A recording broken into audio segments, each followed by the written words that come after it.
at this point, do you know anything about the investigation further?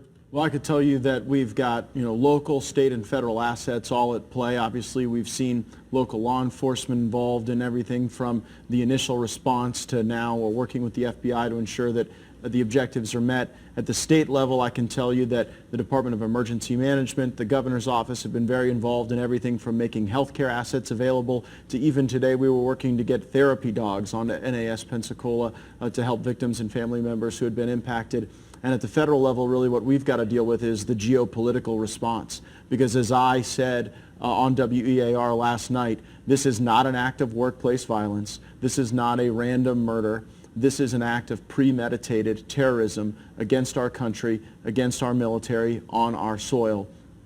Today I spoke with the Saudi ambassador, and we acknowledged in that conversation there are Saudis that we have here in Pensacola that we want to talk to and develop evidence from. There are Saudis that we may not have, that may be elsewhere.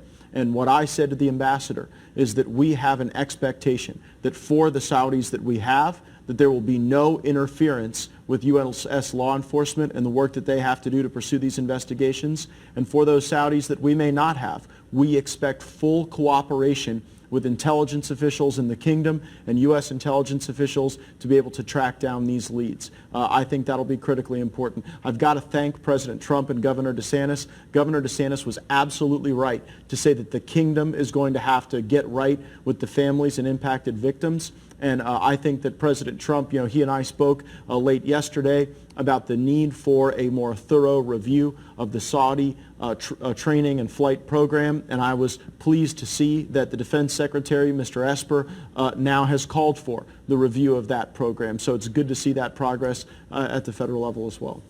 Now, you're very quick to call this an act of terrorism. Up to this point, the FBI has been withholding using that terminology. Why do you feel so confident about this at this point? Do you have any facts that they may not have released at this point? Here, we did not see any sort of target selection. This was a circumstance based on the information we've received where a specific target wasn't picked. You also see an attempt at publication. When you have videoing, we've seen reporting that there was videoing from roughly about 100 yards away from some additional Saudis, and that is the type of political violence that is the definition of terrorism. If the reporting is accurate that we've seen about a dinner party hosted by the shooter before to watch active shooter videos, and if someone from that dinner party was then somehow involved in the videotaping of these events, that shows premeditated political violence. It is the definition of terrorism. And now at this point, we were hearing about 3 other Saudis that were trained at NAS Pensacola that may have been linked to other threats. Do you know anything about that? What can you tell us? Yeah, I don't know anything about those elements. What I do believe is that there are some serious questions we still have to ask. For example, do we have full whereabouts and full accounting of every Saudi that is in the program nationwide? I think that's really important. I also think that we've got to get information from the defense attaché in Riyadh regarding the screening process for those individuals who may be on their way here. But there's something even more troubling to me, and that is that just maybe this might have been preventable. NCIS did a report in 2016 that included an analysis of the Saudi flight training program. That analysis included assets in Virginia, in California, and at Pensacola.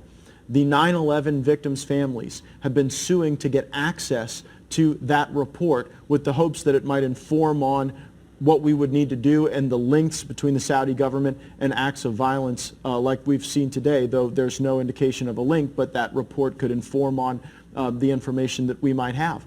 And they have been unable to get any of that. The Navy has not released any of the information from the 2016 NCIS report, and that's deeply frustrating because if that would have given us more guidance, if that would have had us perhaps look with greater particularity at the students we were receiving, their internet behavior, their potential for radicalization, then we might have been in a better shape than we are today. But unfortunately, that report is not something that the 9/11 families were able to get. Now, hearing Senator Rick Scott call for a full review of foreign nationals training at our U.S. military bases, do you agree with that call? Do you feel that this type of program should be completely removed? No, this strikes me as something unique to the Saudi situation. It's important to note that throughout Northwest Florida, we have a number of foreign training programs that are very helpful. Our Green Berets in Crestview train a lot of Latin American special operators. We've got our Air Force Special Operations Command that are always working with foreign forces to develop their capabilities so that when our air commandos need places to land, need places to stage out of, that we got folks that help. But here's something that we know specifically about the Saudi program, and there will be a review by Secretary Esper, and I'm grateful that President Trump has been really on this to make sure that a review occurs. We know that these are very privileged students at the Saudi program specifically. It's not just somebody that wandered out of the sands of the desert that the Saudi government sends over here to train on U.S. warplanes and warfighters. You're talking about very connected families, sometimes even members of the royal family that are sending this group of students over. Also, just as the congressman for this area, someone who spends time on the base, who's interacted with a lot of the students and instructors both on and off the base, I can tell you, the population of Saudi students is uniquely insular. They don't engage at times socially the same way that some of the other populations of students come in. Now, of course, there are always exceptions to those rules, but generally speaking, it is a more insular community. And I think that this review, specifically as to Saudi Arabia, wouldn't necessarily have to inform on many of the other countries that send folks here that really enhance the military mission and enhance Northwest Florida's contribution to the fight. Thanks, Congressman. We may have some more questions here for you, but right now we're going to go to our Rebecca Casser. She's right at where that press conference was just minutes ago with some more information. She listened to all of it. Let's go to her now. Yes, hi, course. A very impromptu press conference just held here with Sheriff Morgan and Chief Deputy Chip Simmons. We've been waiting here for several hours, waiting, confirmed it themselves, and information put forward in a fast. Congressman Matt Gaetz, again, just a few more questions for you. I mean, first off, are you in agreement with the holding off of information as we've seen so far? Do you wish there was more information put forward in a faster manner here? Well, I'm not going to be critical of any of the law enforcement entities. I'm sure that they have reasons to manage the information as they do. What's most important to me is to make sure that there is no interference in the work of U.S. law enforcement, either here in Pensacola with the Saudis that we have, or globally. If there are other people that may have been involved in inspiring or executing this attack, again, it is my belief that this was not an act of just rage or an act of spontaneous violence, but that this was a planned act of terror. We have seen public reporting of a manifesto that has been linked and tweets even that have been linked to this particular shooter that detail a description of America as an evil country, a country that hurts humanity around the world. We, of course, know that not to be true. As Northwest Floridians know, we're the home of more folks who wear the uniform than really anywhere else in the country, and we're very proud of that. And this is the time for us to make sure that there is an appropriate investigation and that there is nothing that impedes that investigation, and that's why I look forward to hearing from our law enforcement officials about what help they might need from the community, if they have all of the folks apprehended that they need apprehended, and then really what the next steps are globally to make sure that we maintain an alliance, but that we do not create vulnerabilities in our community as a consequence of inadequate vetting or people here that being here that shouldn't be.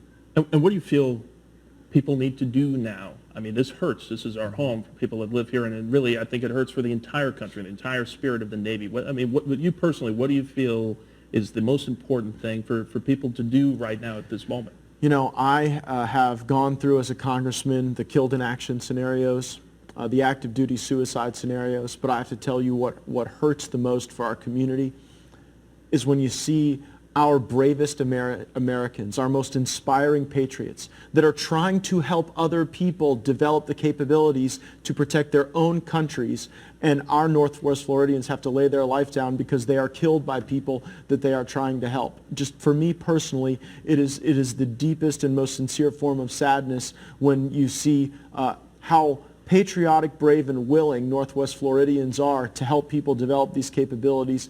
and then in any circumstance to be killed in return is just soul crushing. I know that there's still efforts to collect blood. We don't want folks showing up at Baptist Hospital. That is not a donation site, but if you go to myflorida.com, there are links there to where you can find a blood bank so that you can make a contribution there. And of course, keeping our healthcare professionals, the victims and their families in your prayers, because there's still a lot of work to be done in repairing people's lives, repairing people's bodies, and then obviously the follow-on consequences from such a tragic act of violence like this.